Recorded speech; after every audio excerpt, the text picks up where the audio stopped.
Мынау обычный фото, бірақ қараңыздар, ит жүгіріп жатыр, көрдіңіздер ма? Мінекей.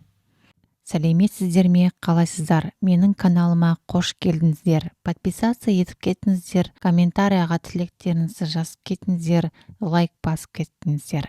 Енді мен сіздерге келесі жақсы фотоны тірілтетін, фотоны қимылдататын искусственный интеллектпен таныстырғым келеді.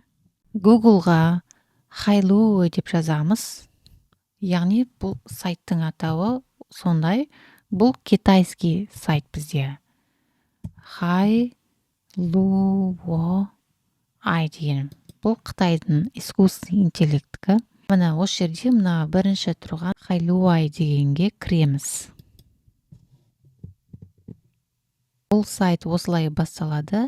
Text to video дегеніміз, яғни сіздер тексті жазасыздар да, сіздерді видеоға айналдырып береді.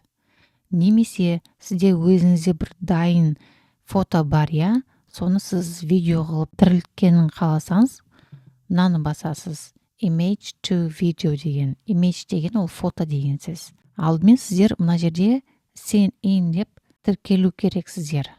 Осыны басып тіркелеміз қазір. Бұл жерде Google аккаунтпен тіркелсеңіздер болады. Продолжитті баса береміз. Мінекей, мен тіркелдім.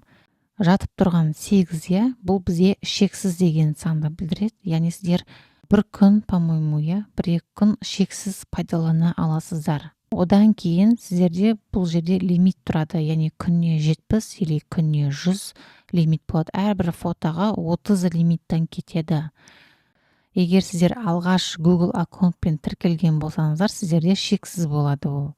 Енді Image to видеоны басып, осы жерде мына жерде мына төртбұрышты, бұл фото деген мағынаны білдіреді. Осыны басамыз. Осыны басқан кейін бізде фотоны таңда деп тұр. Енді менде фото жоқ. Давайте сіздермен бірге фотоны таңдайық. Қандай фото таңдасақ болады? Давайте фото собака дейік.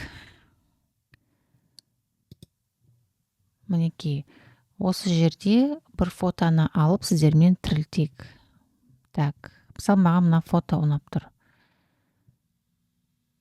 Мына иттің фотосын алайық.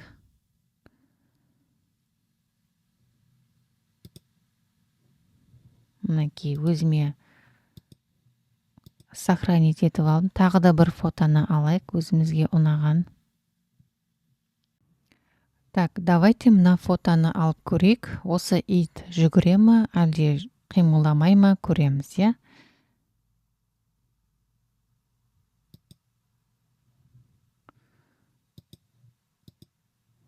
Так, өзіме сохранить етіп алдым. Енді фотоларды жүктейік. Басамыз. Мына итті таңдаймыз. Жүктелгенін күтеміз. Мінекей, жүктелді. Енді мына жерге осы ит не істегенін қалайсыз, соны жазамыз. Ештеңе жазбасаңыз да болады, бірақ желательно жазған дұрыс, өйткені ол сізге керек іс-әрекетті жасап береді. Мысалы, dog turn head right and left. Яғни ит басын оңға бұрады, солға бұрады деп жаздым. Енді көреміз. Сосын мына жерде 30 дегенді басамыз. Енді күтеміз. Қазір мына жерге ол шығу керек. Мінекей, процент жүріп жатыр, көрдіңіздер, Енді бұл пока істеліп жатқанша, енді екінші картинканы да жүктей берсек болады. Так, екінші картинка мынау.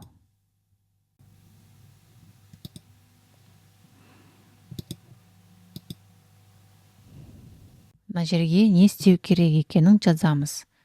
Dog is running дейік. Ит жүгіріп жатыр. Басамыз. Бұл жерде сразу үшеуін жасауға болады. Мына жерде мына тұр, көрдіңіздер ме? Енді екеу кетті деп тұр. Сразу сіздерге төртеу, сразу бесеу жасап бермейді. Осы очередті күтесіздер. Мына екі жұмыс очередте тұр деп жазылып тұр. мынау пайыз 100-ге келгенін күтеміз. Егер сіздерде мына лимит бітетін болса, сіздерде мына жерде сразу бұлай жасалынбайды. Қазір бізде новый аккаунт болғаннан кейін сразу жасап беріп жатыр. Сіздерде мысалы 600 минуттан кейін, 100 минуттан кейін, 180 минуттан кейін деп тұрады. 600 минут күту керексіздер. Мінекей 90% болды. 96%. Видео жасалынды, енді көрейік. Мына жерде астында скачать деген бар. Скачать етілді, енді ашып көрейік.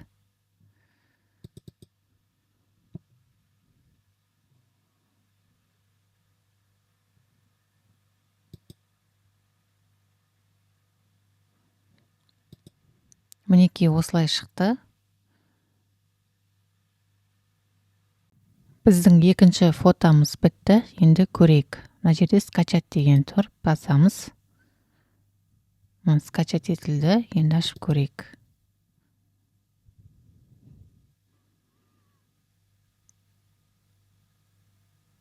Мінекей осылай. Мынау обычный фото, бірақ қараңыздар, ит жүгіріп жатыр, көрдіңіздер ме? Мінекей. Мына жерде мен тағы да қойдым. Итті бірақ қандай описание жазған жоқпын. Тек қана фотоның өзін қоя салдым.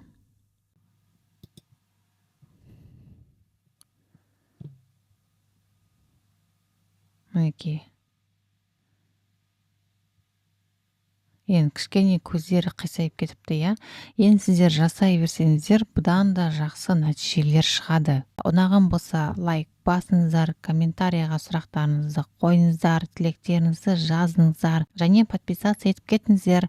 Бұдан да жақсы нейросеттер алдағы уақытта көрсетемін. Goodbye.